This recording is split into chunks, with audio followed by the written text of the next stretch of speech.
Now that Halloween is over, it's time to bust out some Christmas decorations. 'Tis the season for another episode of MSU Tonight.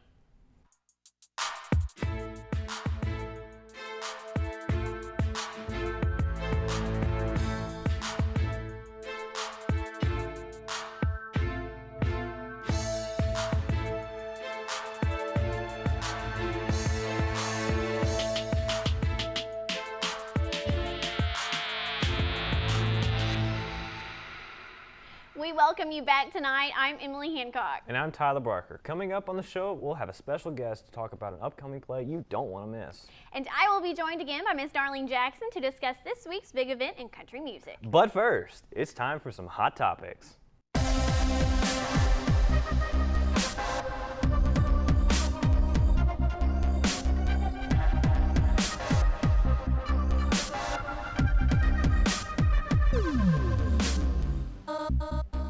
This past weekend was packed with all kinds of homecoming festivities.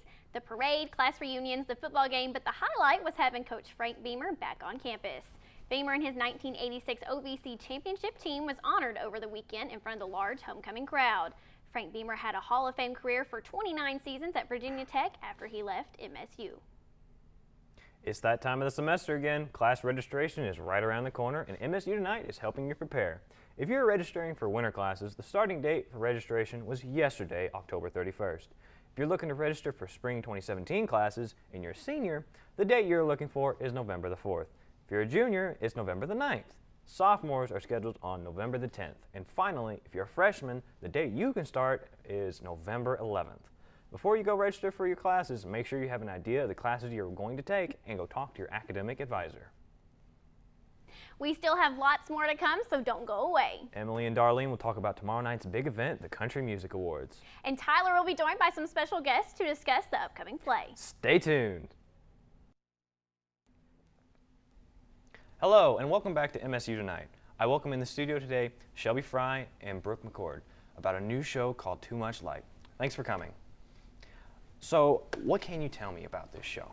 Our theater company, Cricket Noises, put together an adaptation of Greg Allen's play, Too Much Light Makes the Baby Go Blind. The idea behind it is that there are 30 plays presented within the span of 1 hour. The audience chooses what order the plays go in. Some of them are funny, some of them are serious, and some of them fall somewhere in between. That sounds a very interesting concept. I have heard that this is an entirely student-produced production. Is that true? Yes. So it starts as the devised theater class, which has happened before. This class in particular is more focused on the business side. So we as a class, we chose the plays we were doing. We got the licensing, we got the rights. We had to be directors and actors and tech for this. And it's really come together in this whole interesting process that we wouldn't have been afforded if we hadn't have taken this class. What kind of roles do you all have in it? That's interesting in that there are no roles. The idea behind Too Much Light, which is a long-running show in Chicago, New York, and San Francisco, is that it's neo-futurist. And neo-futurism means that everyone plays themselves and nothing is hidden from the audience. Which is a lot of how we selected the plays. There's 10 of us in the company. And we said, okay, 30 plays divided, everyone picked 3. And the goal was to pick 3 plays that really spoke to you as yourself, just because you are playing yourself. And I think that shows in the performance itself. This is sounding like be a very interesting play. It's a lot of new concepts. It sounds really cool. So when is it? It is this coming weekend, Thursday night, Friday night, and Saturday night in Rather Museum Theater, which is next to Wilson Hall. Tickets are $5 per person, or you can choose to try your luck and pay $2 plus the value decided by a roll of a 6-sided dice. So anywhere between $3 and $8. A lot of new stuff y'all are coming up with. Cash only. We can't afford a chip reader. Yeah. Anything else you want to add? Man, you're never going to get to see something like this unless you travel out there. So I really would encourage everybody to come and see this thing we've created. Absolutely. Well, thank y'all both so much for coming. Don't forget to go see this. Don't forget to go see Too Much Light coming soon. Stay tuned for more MSU Tonight.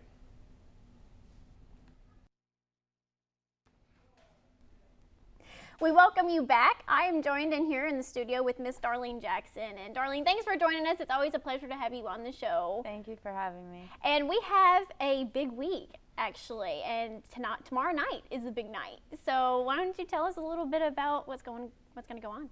Tomorrow night is the big night, big CMA Awards, the awards every year that all the country music artists, young and old, get together, and this one is special because it's the 50th annual, 50 years of CMA, and I'm just really excited to see who all's going to be there and what all kind of surprises they're going to have. And I know that my favorite, Kelsey Ballerini, she's supposed to perform second. They're having a special performance for the show opener, and then she's performing Peter Pan right after that.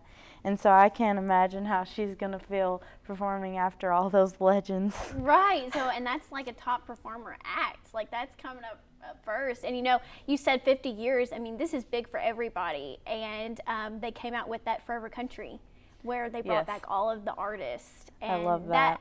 How can you not? I mean, goodness gracious, they grabbed all of the legends, and, you know, they grabbed some of the newbies on too. So I think they collaborated wonderfully. So I think that's going to be really big, and they'll probably do a lot of stuff with that too tomorrow night in the show opener, and then followed by your favorite Kelsey Ballerini. So, but we do have a list of the award nominees here in front of us. So we'll just kind of go through some to give our viewers a little bit of who got nominated for each award. So starting off with Entertainer of the Year. This kind of shocked me too. We have Garth Brooks, we have Luke Bryan, Chris Stapleton, Carrie Underwood, and Keith Urban. And Garth Brooks, he's making a comeback. He's made a big comeback. He's got a new album coming out soon, and I honestly think Chris Stapleton will take this one. Chris Stapleton has had a big year. It has been a very big year for him. So it wouldn't surprise me either to see him take this award home. So actually this is one of the top awards that a lot of people watch to see who gets. So I think that one's going to be definitely one to watch. Jumping on down to Single of the Year, and this is a pretty hot topic too. We have Die a Happy Man, Thomas Rhett, and Humble and Kind, Tim McGraw, My Church by Maren Morris, Nobody to Blame, Chris Stapleton, and Record Year by Eric Church. I think either Thomas Rhett will take this or Tim McGraw.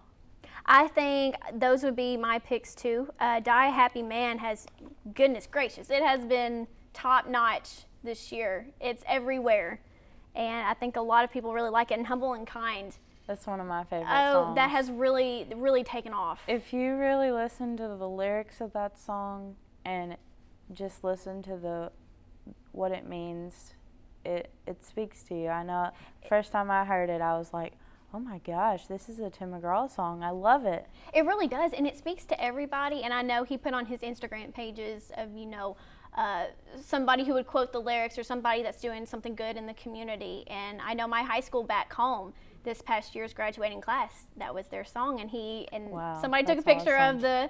of the graduation program and tweeted it to him, and he posted it. So that's awesome. That might take it away. That might be the winner. Moving on down to Album of the Year, and I'm pretty excited about this one. We have Black by Dirk Bentley, Hero by Maren Morris, Mr. Misunderstood by Eric Church, Ripcord Keith Urban, and Storyteller Carrie Underwood. I would really love to see Carrie take this one. Carrie, oh my goodness, she's had a rocking year too. And this album is so different for her. It's unlike anything she's ever released. So right. I would really love to see her. But take at the this same one home. time, I'm excited to see what happens with Black, because Dirk Bentley really took off with Black too, and right. I love that album. Such a good album, and which all of them are really good albums. And you went to the Carrie Underwood Storyteller concert. I did. It was amazing. And I've heard raves about it. It's just wonderful. So that will be one to definitely keep an eye on too. Song of the Year. We have Burning House, Die a Happy Man, Humble and Kind, Record Year, and My Church. I think this one's, I don't know. Really? I'm going with Cam. I really would like to see her win. She really took off with Burning House, and that was I mean, it's still playing now. I don't think it'll ever go down. I think it will always be a top number one. It's one of those that I love turning on and harmonizing with. Yes. Really a nice song. That was a really nice song. And that's also a nominee for Music Video of the Year. And it was a really good video. Male Vocalist of the Year, Dirk Bentley, Eric Church, Tim McGraw, Chris Stapleton, and Keith Urban. Chris Stapleton. I bet he'll take it. He's probably gonna take it. That Parachute, I don't know, that's a pretty popular song. He'll probably take that one, and that'll probably get a Male Vocalist of the Year. And jumping on down because we don't have too much time left. Vocal Duo of the Year. We have Brothers Osborne, Dan and Shay, Florida Georgia Line, Joey and Rory, and Maddie and Tay. I want to see Joey and Rory take that this would one really, just because of everything that's happened for Yes. them in the past year. And I hope that when the country music voted for this, they really thought about that. Right. I know there's a pool of about 5,000 people that vote for this, and I really hope that they thought about that. That would be a wonderful tribute to them. And Florida Georgia Line, they have their new album. It's really oh good. My goodness, I was telling somebody the other day, there's not a bad song on there. No. It's really good. There's not a bad. They really took off with that one, and they collaborated with Tim McGraw, and that's a big hit right now too. May We All is really good too. Musical Event of the Year, we have Different for Girls, Home Alone Tonight, The Fighter, Think of You, and You Are My Sunshine. I think of You, Chris Young, and Cassidy Pope. That's probably one that's really standing out. And I mean, I wouldn't have ever thought to collaborate those two, into doing a duo, but it's not bad. But seriously, The Fighter with Keith Urban and Carrie, that's a good song too. It's a really good song. And we'll do one more before we go. New Artist of the Year. I gotta say Kels on this one. The nominees are Kelsey Ballerini, Brothers Osborne, Maren Morris, Old Dominion, and Cole Swindell, and it's pretty obvious. Kelsey Ballerini, I really want her to take this one just because I know how hard she's worked and gotten to see her get 3 number ones consecutively in the past year. And I just want to see her accept an award on TV. It's just going to be an awesome night. And she's a newbie too. I mean, she's just coming out of the woodworks, so it'd be wonderful for her to get it. So, well, we thank you so much for joining us. Thank you for having tomorrow me. is going to be a big night for all country music fans. So, especially me. We all look forward to watching it and waiting to see the outcomes. So, don't go away. There's more MSU Tonight to come. That's just about all we have for tonight. But before we close, don't forget to check out Cinema International's presentation of the Lunchbox this weekend at the Curris Center. This is the final presentation for the fall semester. Do not miss out on it. Thanks for watching, and tune into MSU Tonight every Tuesday night at 5 on MSU TV 11 or visit us on our YouTube channel. We will see you next week. Catch you later.